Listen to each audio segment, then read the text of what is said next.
My ambition regarding a beer in the future will be to make a new beer style. Imagine you go to a bar and you just say, my beer.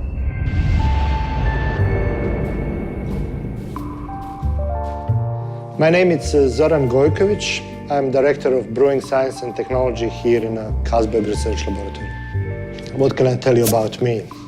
Born and raised in former Yugoslavia. When war happened in 1992, managed to get out. Well, I came to Svinjušće in Poland and had to take a ferry to Sweden. And then I show her, I have 500, where can I go? And she says, Copenhagen, Denmark, beautiful place. And that's how I end up in Denmark. It's true, it's a true story. I started playing with the yeast during my PhD and studied a lot of different yeast. And during this process, of course, I spent some time in the Carlsberg Research Laboratory. And now it developed into, I would say, real passion, maybe even on the border with obsession.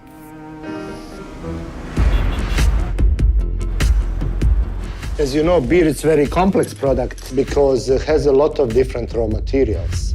If you compare it with the wine is just one ingredient. You know, when wine guys make bad wine, it's normally, oh, it was a bad year. Too much rain, too little sun.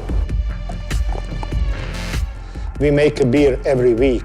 We don't get lucky. This is all based on hard work and a lot of knowledge, also a lot of science.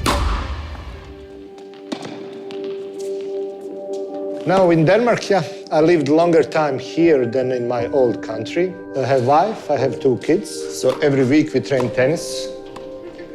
I normally get beaten up by a 10-year-old, so it's not fun, but it's actually nice to see they're progressing, they're learning, and they're getting better.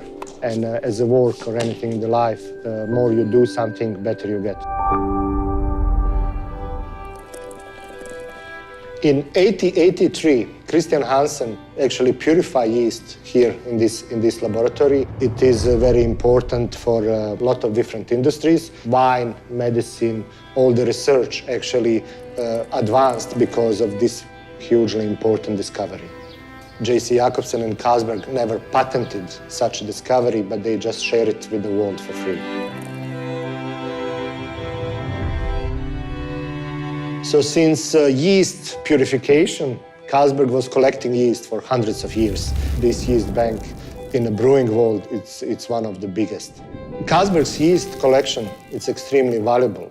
For me personally, it's like a freezer full of gold or a huge garage full of Ferraris.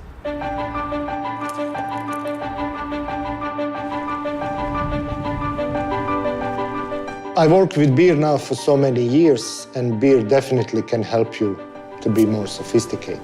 It's almost national sport to return wine. You will taste wine and then you will say, oh, sorry, this is not good. But how many people have expertise to return beer? Did you ever return beer in a restaurant? I did once in Tivoli. I told a lady, sorry, this beer is too old. And she was like, what? And then looked, oh, sorry.